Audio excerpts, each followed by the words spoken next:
आता आपल्या आवडत्या मालिकेचे संपूर्ण भाग मालिका प्रसारित झाल्यानंतर लगेचच पाहू शकता फक्त सन नेक्स्टवर. भारतातील प्रेक्षकांसाठी मोफत सेवा. हां हो हो हो उद्याची अपॉइंटमेंट नक्की. हो या ना, हो भेटूया. Hello doctor. हां बसा ना, या. थँक्यू. बोला, काय प्रॉब्लेम आहे तुमचा? काय त्रास आहे तुम्हाला? डॉक्टर, माझा त्रास जरा वेगळा आहे. Just a second.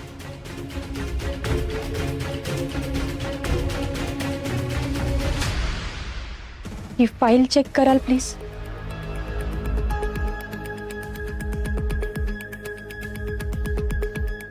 श्रावणी देसाई नावाच्या मुलीची ट्रीटमेंट तुम्हीच केली होती, बरोबर ना?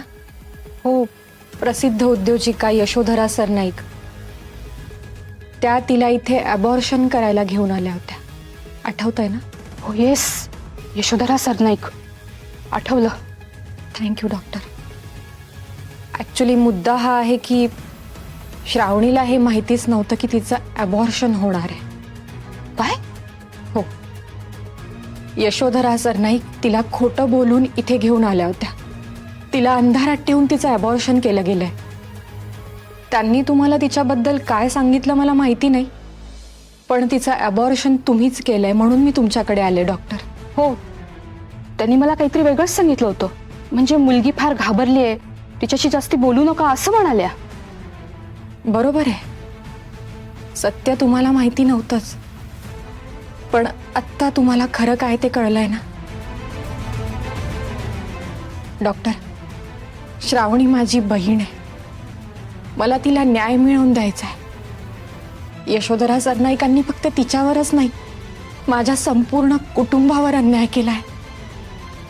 आम्हाला उद्ध्वस्त करण्याचा प्रयत्न केला होता त्यांनी.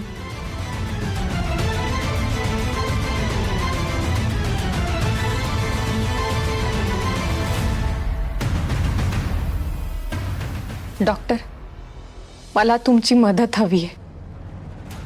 तुम्ही आमच्या घरी येऊन सगळ्यांसमोर हे सांगायचं आहे की तुम्हाला यशोधरा सरनाईकांनीच श्रावणीचं अबॉर्शन करायला सांगितलं होतं. काय?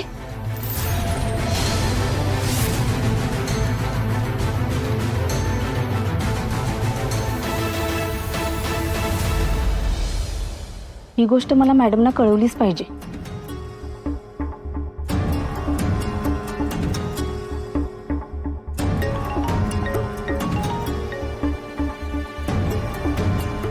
हॅलो मॅडम, मी पूजा बोलते.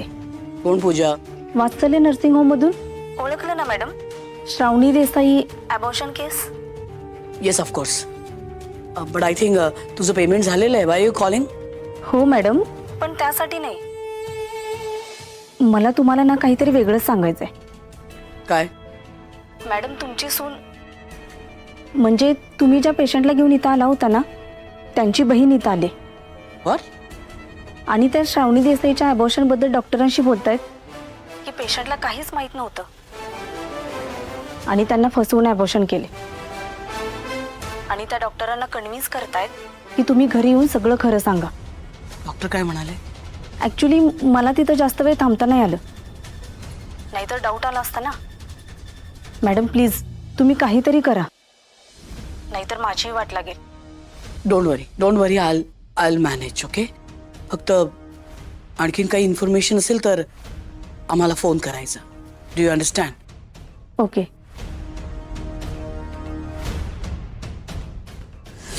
राधा देसाई, मुलगी थांबतच नाही. लवकरच काही नाही केलं तर हे सगळं आमच्यावरच बेतेल. Sorry, really sorry. मला खरंच माहित नव्हतं की ऑपरेशन करणार आहोत हे पेशंटला माहित नाहीये. खरं तर अशी प्रोसिजर करताना मी पेशंटला विचारतो, त्यांची परमिशन घेतो. पण इथे तर यशोधरा सरनाईक ह्या एवढ्या मोठ्या व्यक्ती आहेत आणि त्यांनी हे सगळं सांगितलं म्हटल्यावर, आणि शिवाय त्यांच्या चेहऱ्यावरची काळजी बघून मला असं वाटलं की त्या मुलीची काळजी करतायत, तिला प्रोटेक्ट करतायत, एका फसलेल्या मुलीला वाचवतायत. पण त्यांच्या मनात असं काही असेल असं मला वाटलंच नाही. म्हणून मी त्यांना जास्ती काही विचारलं सुद्धा नाही. खरं तर एवढ्या मोठ्या व्यक्तीने आमचं हॉस्पिटल निवडावं हे आमच्यासाठी खूप अभिमानास्पद होतं. पण कोणी कितीही मोठं असलं ना तरी कुणाच्याही आयुष्याशी खेळण्याचा, त्याच्या परमिशन शिवाय त्याच्या आयुष्यात इंटरफेअर करण्याचा कोणालाही अधिकार नाही. तुम्ही काळजी करू नका. मी तुमच्या घरी येऊन सगळ्यांसमोर हे सत्य सांगायला तयार आहे आणि हा माझा शब्द आहे. Thank you so much doctor. तुमचे खूप खूप आभार. मे आय प्लीज?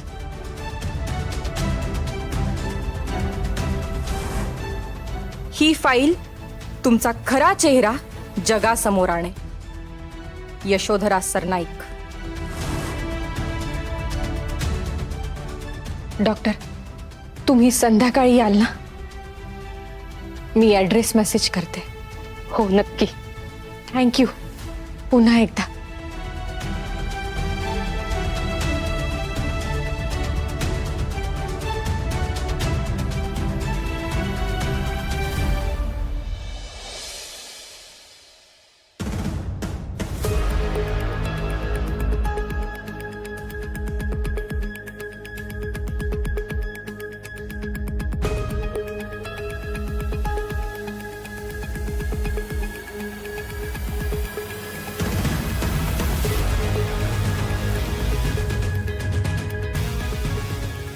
श्रावणीला सोडवून आणल्यापासून तू खूप हायपर झालायस. हे बघ, आपल्या घरी आधीच खूप गुंता झालाय आणि हे असं करून तो गुंता कमी होणार नाही, उलट वाढत जाईल. उलट गुंता सुटतोय श्रेयस. तीच माझी श्रावणी हे कळल्यापासून बऱ्याच प्रश्नांची उत्तरं मिळाली मला. पण तिची अवस्था बघवत नाहीये रे. तिला बोलता येत नाहीये. माझ्यामुळे काय काय सहन करावं लागतंय बिचारीला. मम्मा असं काही करतील मला वाटलं नव्हतं कधी. तुला सांगतो, मला असं डोकं फोडून घ्यावंसं वाटतंय. अक्षय, श्रेयस, तुला सांगतो, अगदी अनएक्सपेक्टेडपणे श्रावणी माझ्या आयुष्यात परत आली. तिला आता पुन्हा काही झालं ना तर मी माझ्या जीवाचं काहीतरी करून घेईल. अक्षय प्लीज प्लीज, हे बघ, इकडे बघ, माझ्याकडे बघ.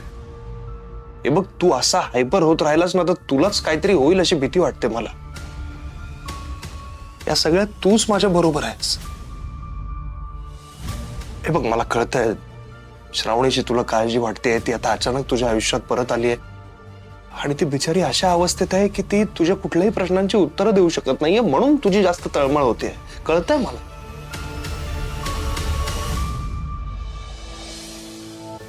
मला तिची तब्येत बघवत नाहीये श्रेयस.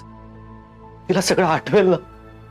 मीच तिचा अक्षय आहे हे तिला कळेल ना. श्रेयस, तुला नाही माहित, तिला